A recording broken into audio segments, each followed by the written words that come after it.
Panama Teak Forestry 2014. So this is a pretty exciting year actually. You probably saw some of our samples, our flooring. We have a mill that's operating now. We started out growing trees and then we added the mill to the mix, and we've also added a trading company.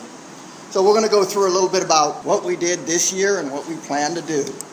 Quick outline, we're going to talk about what we accomplished this year. And then we're going to talk a little bit about our Lake Bayano project, update on what happened with the sawmill, which a lot has happened this year. We're going to cover the forestry operations, which are going kind of steady. We've been doing those for 10 years, and they're going well. We're going to talk about the timber trading partnership, which is also developed this year, and this last year is when that was created. A financial update, outlook and opportunity of 2014, and a little bit about how our value growth is. In Lake Bayano, we've actually signed a contract for the concession for 3,000 hectares. We produced about 30,000 board feet of timber out of the mill. We've increased the mill capacity. We did a lot of work on that. We shipped our first container to the U.S. The forestry operations are doing really well. We have a person in charge of the management of the people, and he's doing a great job. And the trading company is in operation. On Lake Bayano, one of the big steps was getting the concession map approved, so we knew exactly what was available for the concession. We got that approved, and then we got a contract signed with Madre Bruja, which is the Indian comarca that is controlling that section of the lake. We have the contract for 3,000 hectares of timberland that's underwater, which is about 25 to 50 million board feet of timber. So it's a pretty valuable asset. We're still working on you need all the permits to haul it out. So the first step was to get the contract and get the concession map set. And then the next step is to finalize all that and get the permits to actually cut underwater and haul it out. What kind of oil you're going to use, NAM studies, how are you going to treat all your employees and all of that stuff. So we're in that stage, probably another roughly 6 months to get that done. While we're down there, we're also doing some small permit. We've got some balsamo that we're getting out on what they call subsistence permits. You can actually get a fair amount of wood from that, not compared to the 3,000 hectares where we get 25 to 50 million board feet in one chunk. But the subsistence permits do add up to a nice start, and it's good for feeding wood into our mill and getting everything started and all the bugs worked out. So when the lake comes on, we can go full speed. So this will actually potentially add quite a bit of value to the shares. I mean, we have 500 hectares planted, and we're basically adding 3,000 hectares of harvestable timber to our holdings. So this is a pretty big event this year. Mill production. Our mill is turned on. Last year we had mill pieces. We had a lot of equipment sitting there ready to hook up. We were trying to get electricity and all of those things. We've got the electricity turned on. We're going for the next upgrade to get more electricity as we got more equipment. And we've produced lumber, loaded it into the container, shipped it to the U.S. This year we're going to produce flooring. This is this year's project, which is happening this month. We're producing these deck tiles that you saw along here. They're out of the scrap wood, so one of the things we're doing is looking at the mill and how to optimize when you cut logs, what's the best way to optimize and get the most wood from a log that you bring in and have no waste. The mill is basically in operation. This year is the year of growth and shipping and selling wood. Last year was the year of building it and getting it started. So forestry operations, things are going well there. We put Arnoldo in charge there. Our forestry engineer that we call in our group is actually Grant. He's a forestry engineer. He just got back from a few days down there measuring everything from last year. And Grant, why don't you tell us a little bit about what you found in our forestry operation? Sure, Jeff. So last number of days we're looking at the different plantations, making sure that everything is cared for and maintained. The most important thing in a teak plantation is probably the thinning and the densities. If you don't control the density and it comes overstock, the trees really slow down. So you have to get the trees enough space and open condition. So going around and looking at all the different fincas, I would say that it is the most up-to-date, the most cleared, the best operations I've seen. And it's probably because of Arnoldo and being up on top of everything. I always also measure the different trees. We have permanent sample plots in each of the plantations. So if we go back year after year, we can actually measure every single tree in that plot, and we can estimate how fast they're growing, whether they're slowing down, speeding up. And what I can report back is everything is on track for our projections.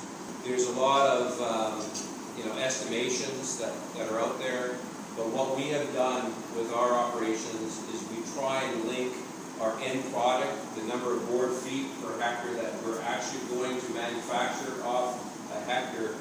And by looking at it, I can tell you that at year 25, we are on track for an average hectare to produce between 40 and 45,000 board feet per hectare. So from my perspective, the plantations are on track. Was there any additional planting though this year? Officially, we didn't do any additional planting. The other thing we started this year was our trading company. It's a partnership with PTF. It's in the Seychelles is the mother company, and then it owns a number of other import and export companies around the world. There's a lot of advantages and value it adds to PTF having that, is one, source of timber, and two, distribution without any middlemen. We shipped our first container to the U.S. and we actually have a U.S. import company. So we're not selling to a U.S. importer, we are the U.S. importer. And that allows us to go to the $8 a board foot because we import it and then distribute it rather than selling it to the importer. In every country, if you want to import or export, you have to have a licensed company in that country. So this network is a network of licensed import-export companies. We have one in Colombia for exporting. We have Panama, we have a trading company for exporting. In the U.S., we have an import company. In India, we have an import company. And actually in Uganda, we have an import-export company. In Uganda, we're actually buying the trees from Sudan. The British planted teak there about 50 years ago. Government has taken over all of the British teak, and so now they're trying to raise money by selling it. Being that it's 50-year-old teak, you get a pretty good deal and value there. Doing business in Sudan is a little tricky, so we started a company in Uganda, which compared to Sudan is relatively stable. We buy the wood from Sudan in Uganda, so they ship it to Uganda. We basically pay for it when it arrives in Uganda. We containerize it there, ship it through Kenya, and then out to India and sell the logs into India. We're hoping to get up to about 10 or 15 containers a month. It also connects us to a lot of other wood resources. So there is the value of, one, we make a profit doing it. Two, we're connected to a lot of wood resources to take it to the next level. You need wood to operate mills. You need wood for all of the different facets of a timber business. We have the teak from Sudan started. We've got the trading company started, and it's actually making a profit at this point, selling to India. We can also ship it to here if we wanted some high-grade teak. It's a really nice teak coming out there because it's 50 years old. So we're looking at the logistics of possibly shipping some of it here to our mill and doing some what would be called FEQ, first European quality, which is marine-grade teak. It adds a lot of value to the company in having the trading network. Well, with the established trade relationship, we buy a 100-hectare plantation. We sell all the wood we don't need to India for a profit. We high grade, we send that to our mill, and it keeps our mill with a good supply of teak. We're going to go over a little bit of accounting numbers here. This year, we spent about $200,000 on buildings. We put in about $440,000 into the trading company. Now, a big chunk of that was actually, it's in cash and wood. In a trading company, a lot of that is float. So in Uganda, it was about $30,000 to set up the company and all of that stuff. The rest of the money, we own containers of wood that are either sitting in the yard, on a ship, or in India about to be sold. Or we have money in the bank that we're about to buy more wood with. And the other large, we put about $200,000 we've spent on the lake processing to get in the contracts, all the legal work, and getting everything down to get the lake concession. We'll probably spend another $150,000 to $200,000 getting the lake concession. But still, that's $500,000 for 25 million board feet of timber, so it's actually really cheap. We do have the share buyback program, and we did about $200,000 worth of share buybacks this year. In plantation, the plantation management was about $165,000 of direct plantation costs, And then there's the administration cost, where we had about another $200,000 of administration costs for the whole company. And those are kind of shared, so you would figure about $100,000 of that would go into the plantations, about $250,000 total plantation management cost. About $100,000 of that is the development of the mill, and then there's a small chunk of that that's actually devoted to tracking the trading company. And then the mill, we had about the three main costs. We had about another $317,000 in building buildings, pouring cement, mounting equipment, shipping equipment down here that are direct mill development costs. So a total of about $500,000 was spent on the mill this year. We had about $100,000 of income. We have a number of different income streams. We manage other plantations. We sell cows. We have the visa program. We've sold some wood. So from all of our little sources of income at the plantation, it's added up to about $100,000 last year. Next year will probably be the selling of wood will be a significant increase on that. The rest of it will stay about the same. So that's the quick round on the numbers. On our website, everybody who had the login section, we post a much more detailed set of numbers. So where are we going? So we started with plantations. We came down here, me, Grant, and Jack, we planted trees, we bought trees, we were growing trees. And trees grow, that's a good thing. Trees, logs, you get $1 to $3 a board foot. So we looked at that, we said, well, we should have a mill. So we started developing a mill. And when you produce lumber, you get $3 to $6 a board foot. If you go very high end, and we've been selling smaller quantities at the high end and getting $8, but as you go up in volume, there's going to be, I don't think that's sustainable in volume. So you get 3 to 6 by going to lumber, and this year with our mill, we've actually achieved lumber. So last year, we were in the log category. This year, we arrived at the lumber category where we can now produce lumber. We could easily cut all of the wood that our plantations would produce with our mill currently, and we're buying wood from other plantations that will also augment our lumber production. This year, what we're going into would be the furniture or finished products. And flooring is the first stage, and we're actually turning that on basically this month. Deck tiles are another finished product, and we're going to be developing more finished product, which moves your value into the $7 to $12 range, depending on the product that you're going. So this will significantly add to the overall return on your money. And we're currently at about year 9, where we're just hitting that curve. The green line is more like where your logs would be. The blue line is more like if we just cut lumber. And the red line is more what our returns and stuff would be expected if we just turn it all into furniture and finished product. Jeff, is that assuming a $10,000 initial investment? That's the growth? That was assuming a $10,000 initial investment. Okay, so the outlook for 2014, we want to become cash flow positive.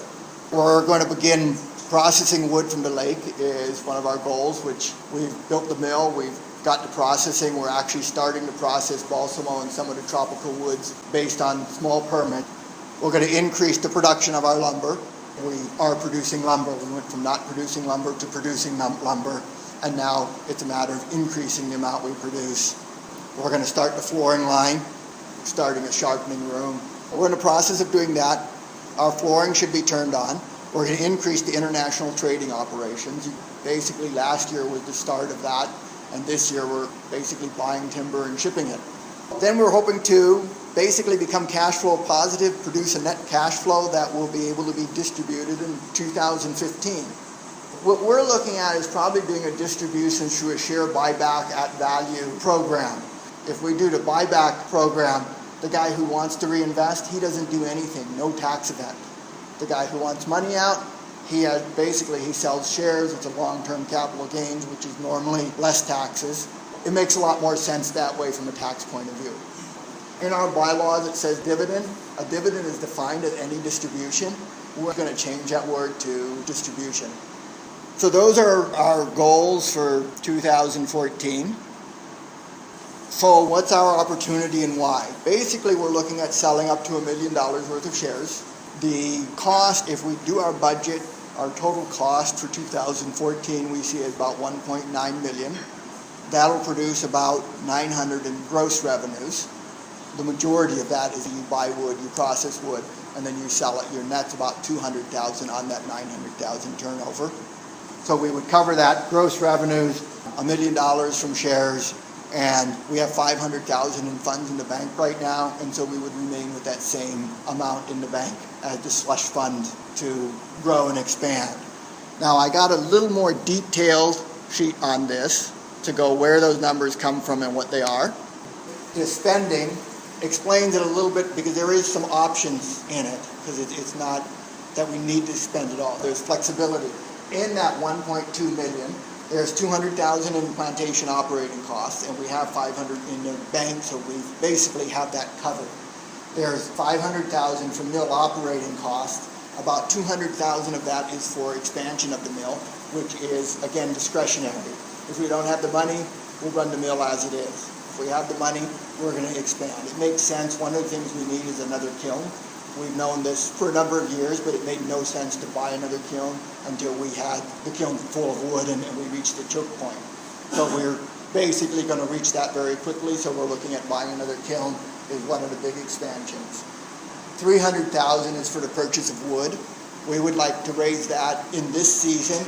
The reason being, wood is harder to get in the wet season. It costs more because getting into plantations, all of that is just more difficult. In the dry season, it's a lot more available. Everybody's selling the wood. Everybody can get at it. You can negotiate better.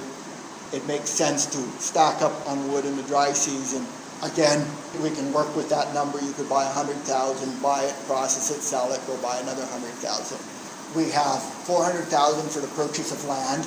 We actually have a land purchase option right now that we're entering a contract in for 200 hectares of land for about 400,000, and it has an 18-year, 3.5% loan, so we can carry it each year with a 3.5% loan interest rate.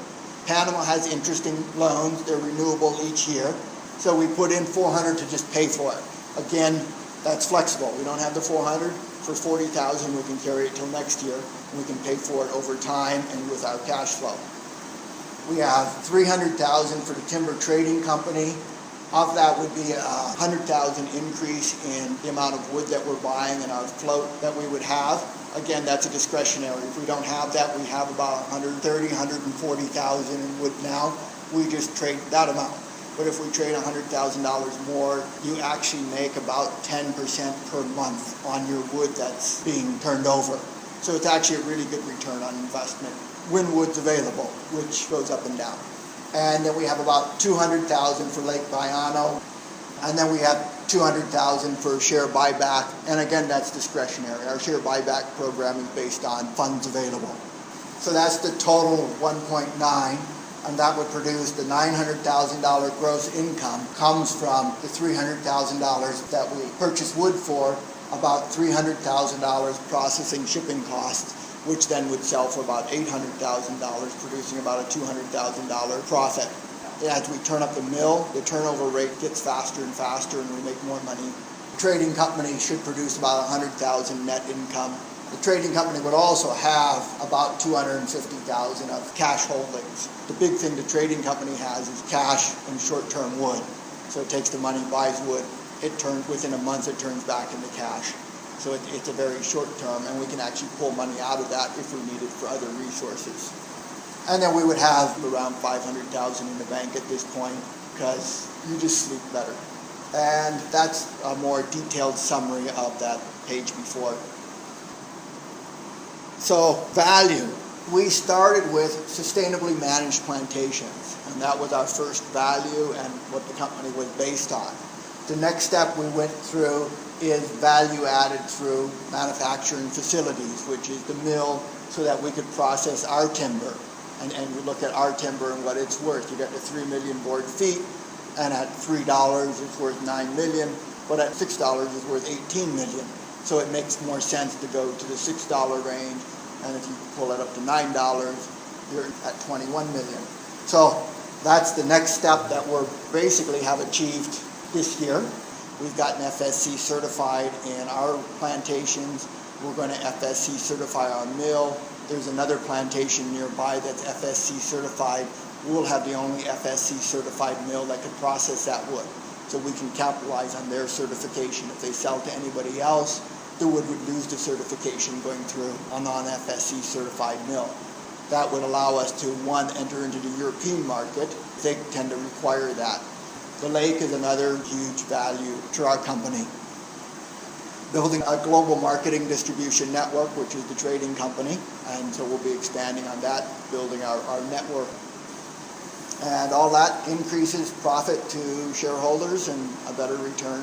So that's what we've done and where we plan to go this year.